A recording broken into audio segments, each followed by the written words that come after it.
எல்லாருக்கும் வணக்கங்க. இன்னைக்கு அந்த ஷோல்டர் அப்புறம் வந்து அந்த கையோட பெயின் பற்றி சொன்னேன் இல்லைங்களா? பார்ட் 3ல வந்து ஒரு 2-3 எக்ஸசைஸ் பார்க்கலாம்.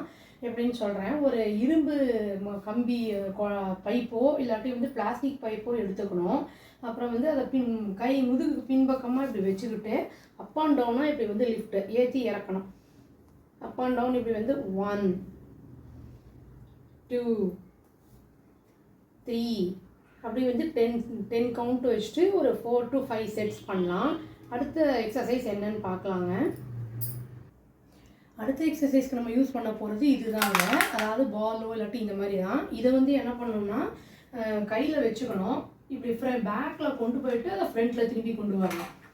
இந்த மாதிரி நான் செய்கிறேன் இல்லைங்களா? இந்த மாதிரி ஃபுல்லாக கொண்டு வரணும். எவ்வளோக்கு எவ்வளோ வந்து நம்ம ஃபுல்லாக கொண்டு வர முடியும் அவ்வளோக்குள்ள கொண்டு வரணும். 2 கையிலையும் பெயின் இருந்ததுன்னா 2 கையிலையுமே கொண்டு வரணும். இப்படி அடுத்த எக்ஸசைஸ் பார்க்கலாங்க. சில சமயம் கையே தூக்க முடியாமல் இருக்கும் இல்லைங்களா? அதுக்கு இது பெஸ்ட் எக்ஸசைஸாக இருக்கும். செவத்தில் வந்து 2 விரலை வச்சு இப்படி வந்து மேலே இப்படி வந்து இந்த ஏறுற மாதிரி மேலே வந்து இப்படி முடிஞ்ச அளவுக்கு கையை ஸ்ட்ரெச் பண்ணி மேலே கொண்டு போகணும். கை வலி இருக்கும்போது வந்து நம்மளுக்கு கொஞ்சம் கஷ்டமாக இருக்கும். பண்ண வந்து உங்களுக்கு அப்படியே அந்த பெயின்லாம் குறைஞ்சி நல்லாவே வந்து உங்களுக்கு பண்ண வரும். கை ஸ்ட்ரெச் ஆகணும். ஆனால் அவ்வளோதாங்க. எனக்கு தெரிஞ்ச ஒரு சில எக்ஸசைஸ்லாம் சொல்லியிருக்கேன் நான். இதெல்லாம் பண்ணி பார்த்தீங்கன்னா உங்களுக்கு நல்ல டிஃப்ரென்ஸ் தெரியுங்க.